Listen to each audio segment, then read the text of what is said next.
early days when people are building on your platform, they rightly feel like they should have special access. And that is very fair because they are spending time developing on your platform and presumably even like driving more awareness of your main product. If your product team does not have a clear strategy and a plan for your ecosystem, it's going to be really hard to establish developer trust effectively because developers are building with you for the long haul. It's a commitment. Hello, and welcome to Developer Love, the podcast for people who build developer communities. We'll hear from people working to win the hearts and minds of developers, including founders, execs, and the top minds in developer relations, dev marketing, and community management. I'm Patrick Woods, the CEO of Orbit, the community experience platform. Developer Love is brought to you by Heavybit, an accelerator and venture fund dedicated to helping startups take their developer products to market. For more information, visit heavybit.com. Today, we're speaking with Ceci Stallsmith and Paige Paquette of Calyx Consulting. Prior to forming Calyx, Ceci and Paige built developer platforms at companies like Slack and Box. Awesome, Paige and Ceci, thanks so much for coming on the show today. Very excited to have this conversation with the both of you. To kick us off, would you mind sharing a little bit about who you are and what you're working on? Great, yeah, happy to be here. My name is Paige Paquette, and I am a developer and platform marketing consultant. And previous to doing consulting, I was leading platform marketing at Slack. I joined Slack way back in 2016 to head up the developer marketing team, which at the time wasn't really a thing and didn't exist. And over the few years that we did that, we grew the ecosystem to well over 500,000 daily active developers. And it was a really amazing time. Before that, I was head of marketing and a founding team member at a company called ZenHub, which is a productivity suite for developers that integrates really tightly into the GitHub ecosystem. So have been thinking about developers pretty much for my whole career, and it's a really interesting space. Cool. And yeah, I'm Ceci Stallsmith. I have also been doing sort of platform and developer work my whole career. I started at Box, where I was an early member of the platform team, did DevRel, did product, went to a venture firm called Bessemer, where I actually invested in developer products. In my time there, I got to invest in NPM and README.io.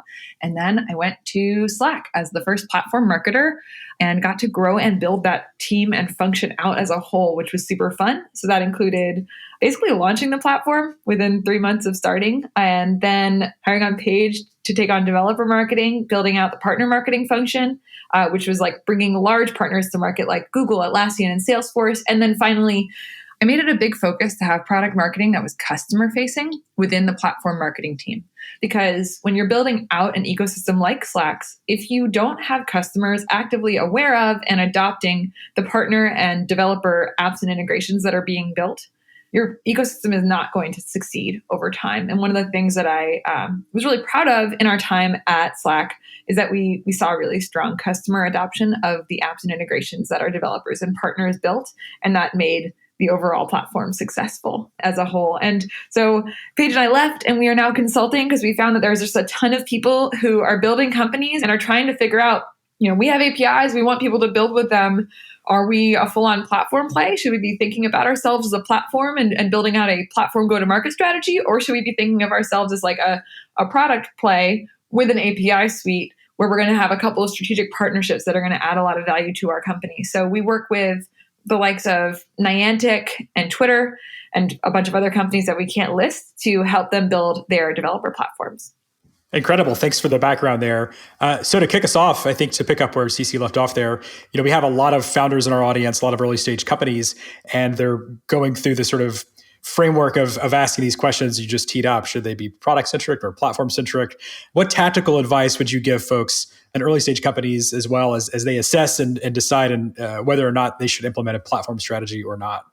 Yeah. So I think the question is like, what is a platform strategy overall? And depending on what your product is, that answer varies. So if you're a founder building a developer tool, obviously you should be pursuing the heck out of developers because they are your core audience.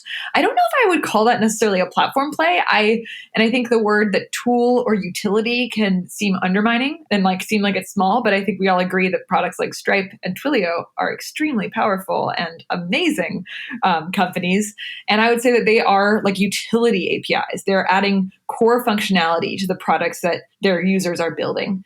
So that is one kind of sort of like quote unquote platform play or API based business. And then the next kind that I think about is essentially building what I'd call a two-sided marketplace where you have a product and that product has users. Slack is a great example of this. Slack has a messaging product. That messaging product has a lot of users, and developers build on top of Slack to add value to Slack, the product. And as the value of Slack, the product increases, Slack acquires more customers and developers in turn acquire customers with them. That kind of platform is harder to figure out, like whether you have a viable model for it. A lot of people are kind of averse to building their first set of apps and integrations because they're like, oh, if I'm a platform, everyone else should build to me. That's wrong, in my opinion. Slack built the first 50 apps by hand themselves, and we had a whole team doing that full time.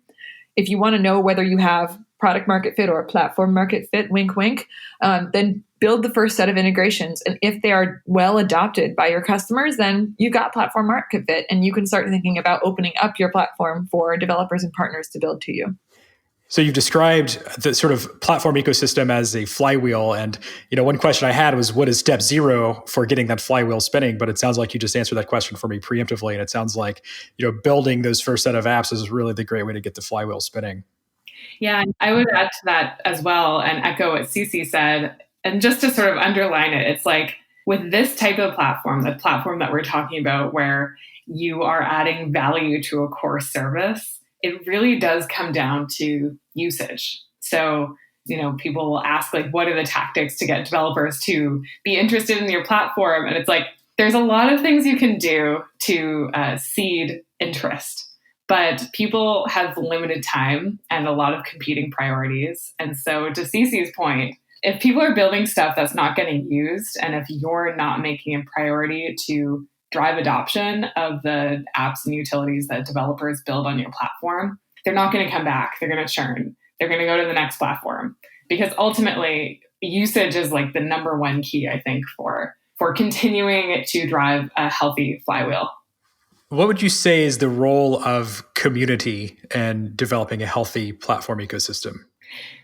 I mean, community is huge.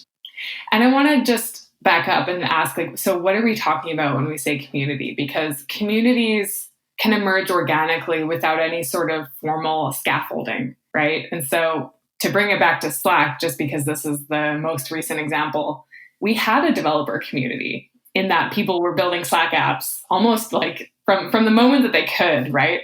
Simple webhooks and then more like advanced UI as that functionality was added.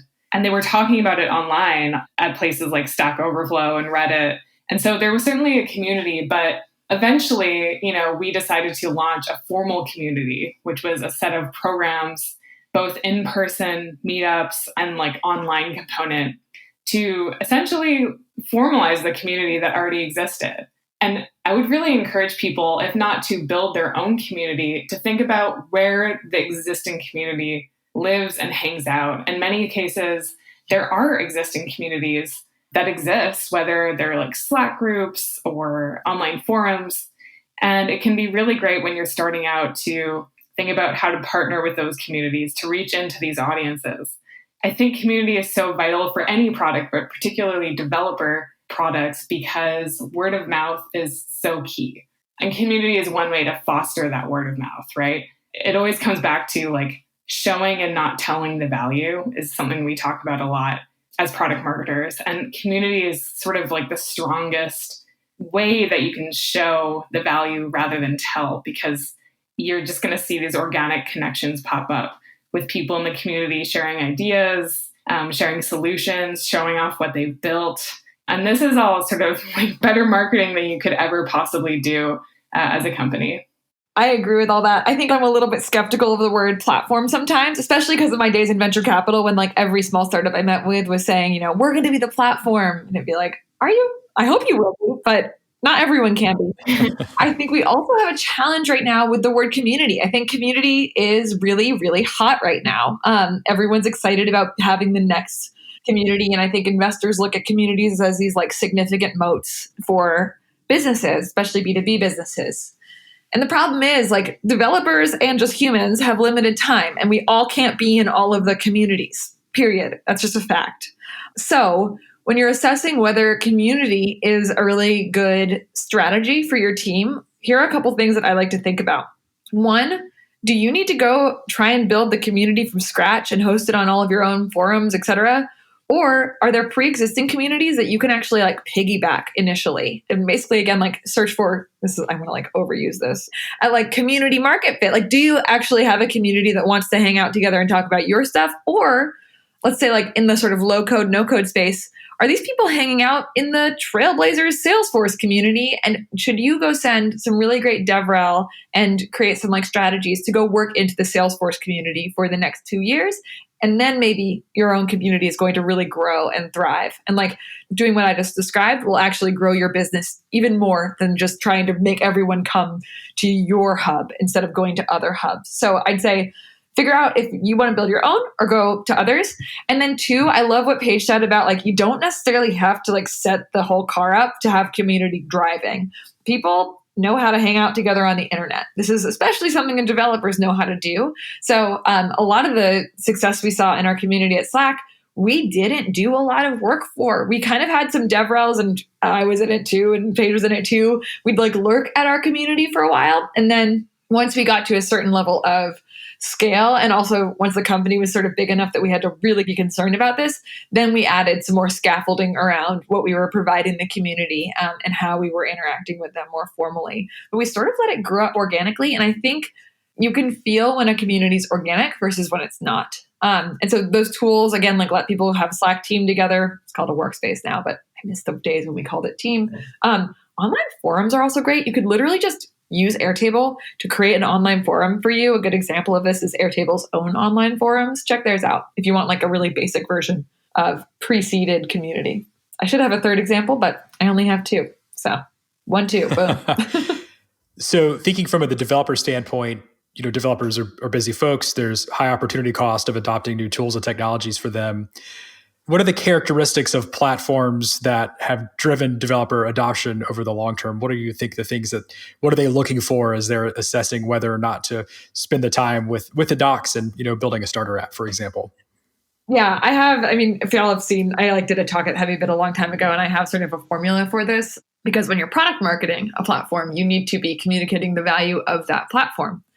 So the way that I think about it is there's 3 things that, and really it's kind of 2, but I broke it into 3. There's 3 things that a developer might want or find valuable from you. And that is really useful technology that is adding to their product significantly. Again, Stripe, like I need to charge my users when they're trying to check out. That's extremely useful. And the reason why Stripe is, arguably the best at it, it's the best product. It's the fastest to integrate. It's the fastest to set up.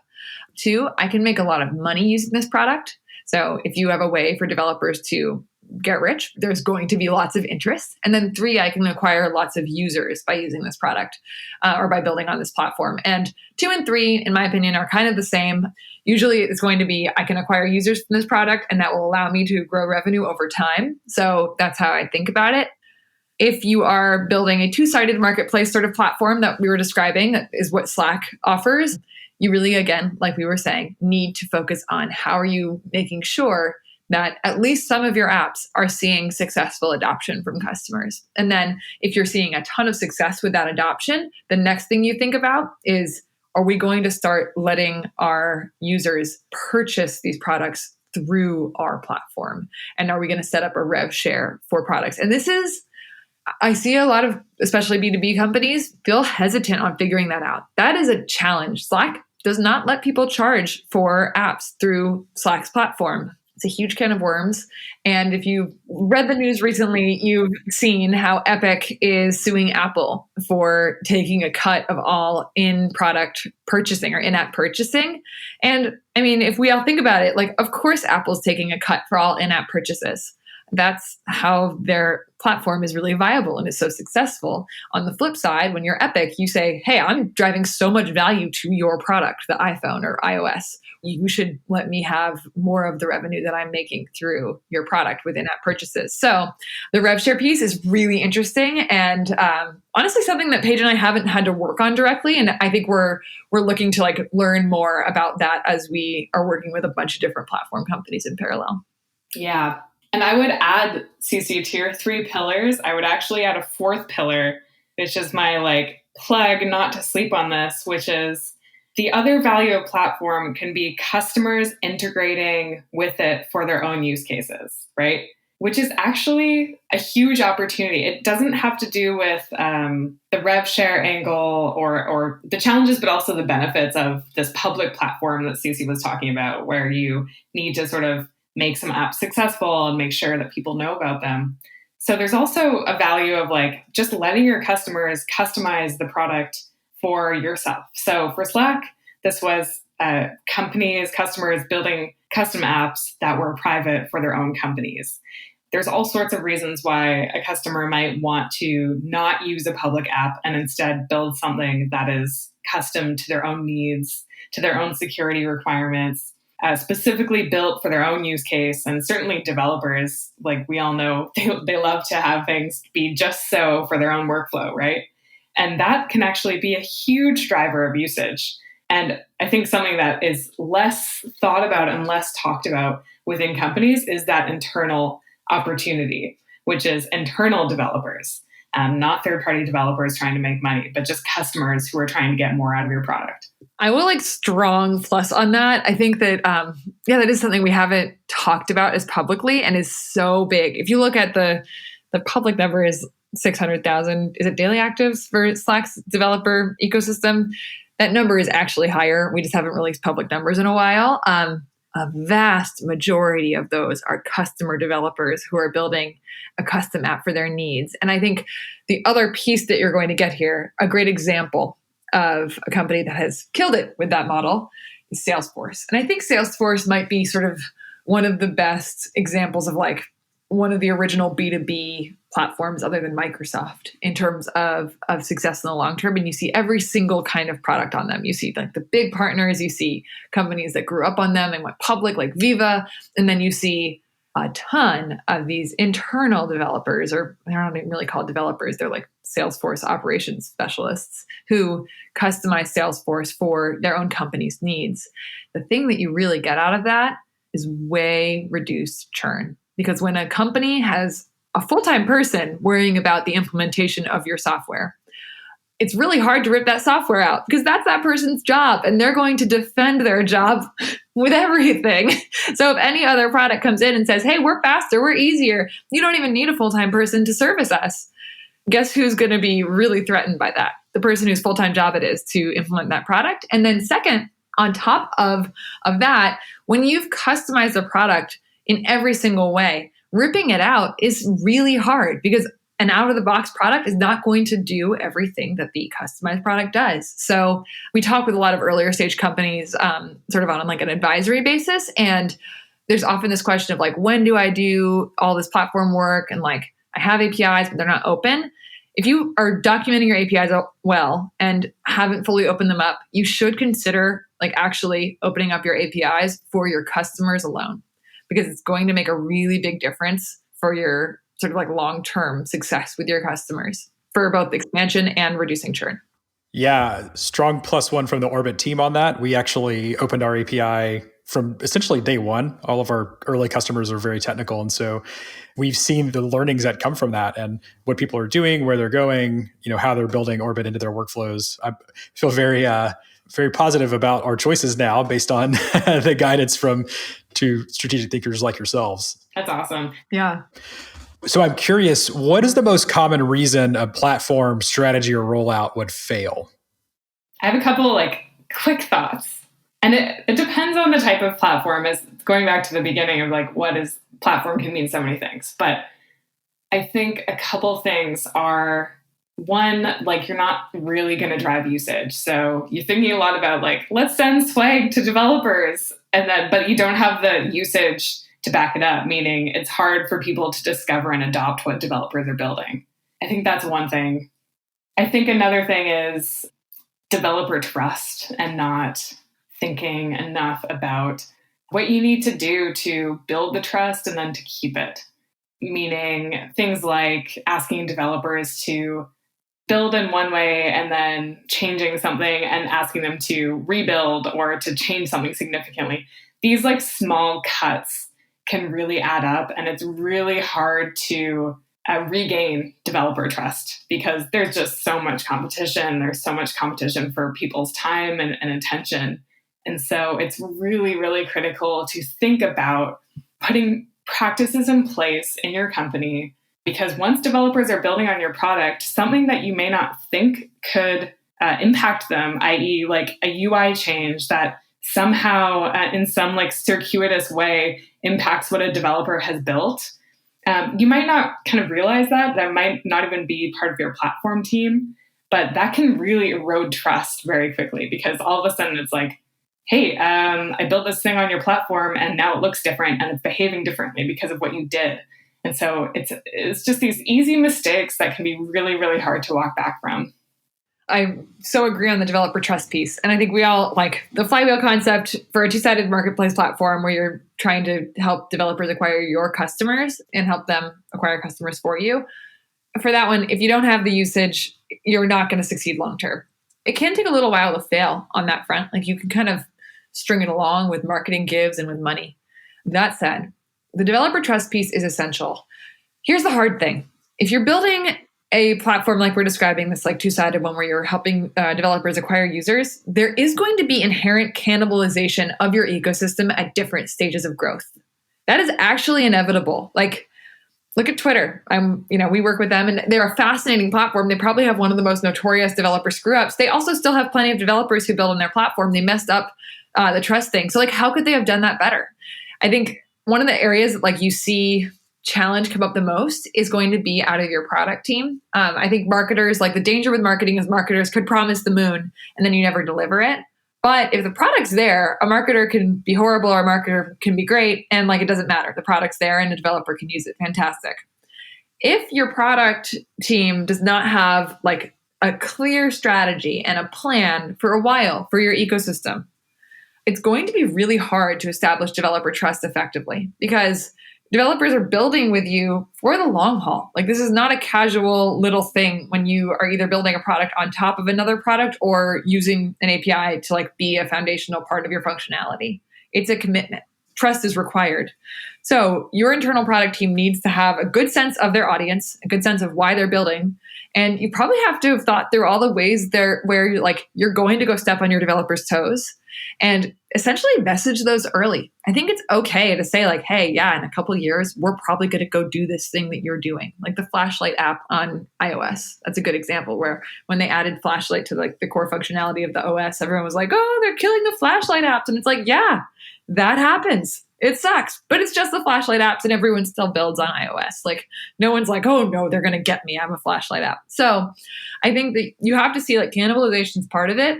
Given it's part of it, you have to have really good plans around what you're going to build with your product and then DevRel and marketing that can communicate those plans effectively to your ecosystem so that people aren't super blindsided when you make changes.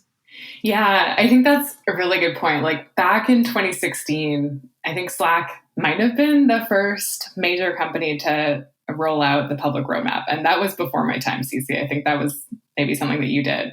And developers would always come to us and be like, it's so amazing that you share your roadmap. Like, wow, nobody does that. And now it's become a little bit more standard. But that's a function of building trust, right? It's like, here's what's coming and we're going to try our best. Like things will change. We'll try our best to communicate it. And there are other sort of, I don't want to say cheap, but quote unquote cheap ways that you can start to build trust. So in the early days, when people are building on your platform, they rightly feel like they should have special access. And that is very fair because they are spending time developing on your platform and presumably even like driving more awareness of your main product. And oftentimes they're also evangelizing the main product and even writing about it. And so it's totally natural for them to feel entitled, and I mean that in a positive way, to access. And so it's like, just give them the access. And by that, I mean, do things like make sure that they're involved in things like early betas and opportunities for feedback on upcoming changes, even changes, like I said earlier, like UI that you might not immediately think of as a developer facing change could impact their product. It's things like just making them feel special, like doing things like advisory boards, which is a fancy sounding name, but really just means like gathering some developers in a room together every quarter and allowing them to sort of meet your executives and hear early product ideas from your PMs. So it's also a fantastic opportunity for early feedback, but it also serves to just strengthen that trust, right? To develop those relationships. And this isn't necessarily scalable to, hundreds of thousands of people, but there are just ways that you can do this early to build that foundation of trust so that when inevitably you will do something that might cannibalize part of your platform, but hopefully if that happens, you've sort of put the communication in place that it's not handled publicly.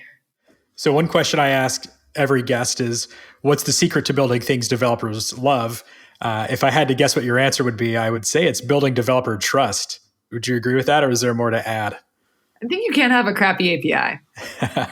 So like you need a good API. If your API is like not unified and doesn't make sense and is like horrible to get through and really poorly documented, that is inherently not trustworthy.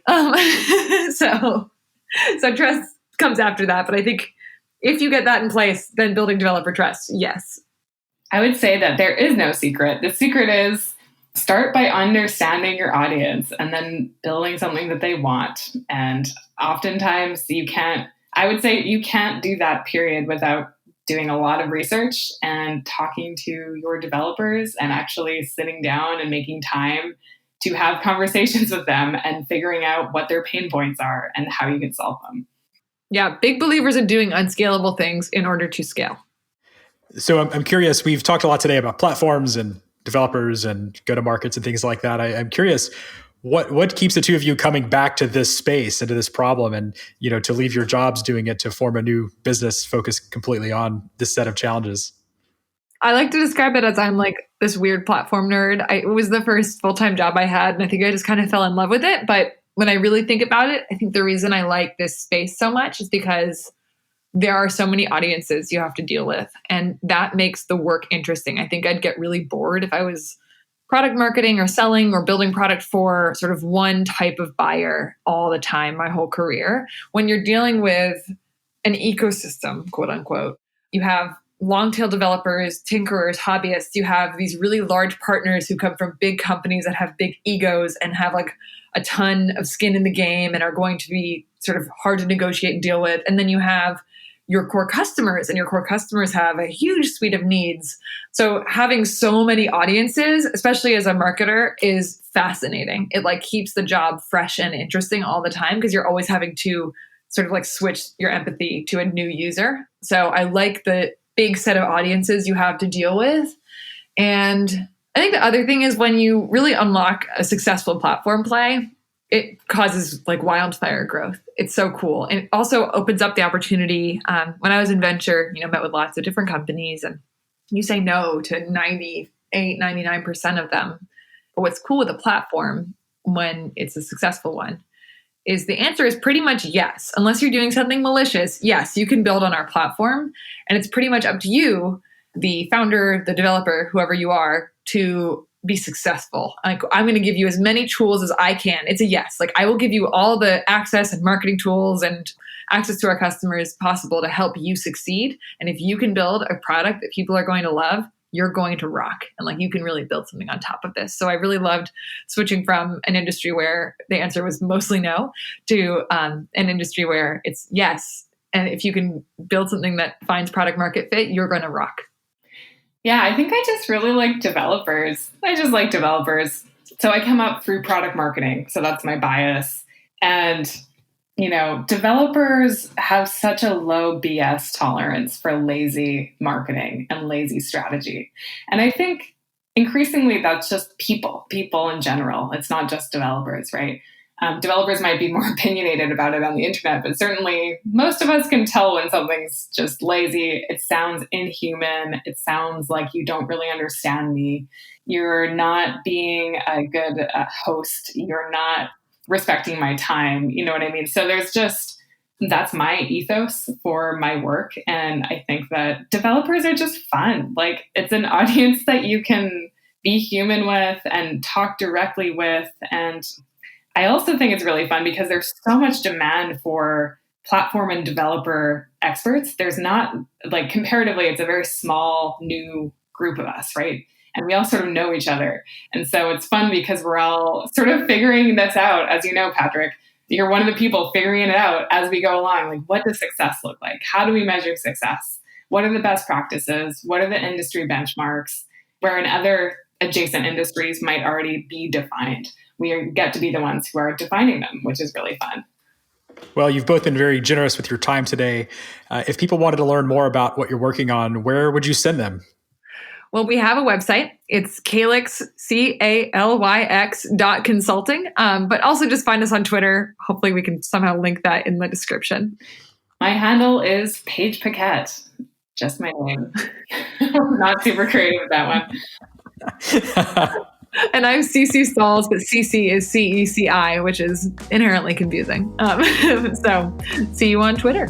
Awesome. Thank you so much. Thank you. This was really fun. Thank you, Patrick. Thanks for listening to Developer Love. If you've enjoyed this episode, please consider giving us a 5-star rating on iTunes and tell a friend. You can learn more about Orbit at orbit.love/podcast and follow us on Twitter @OrbitModel.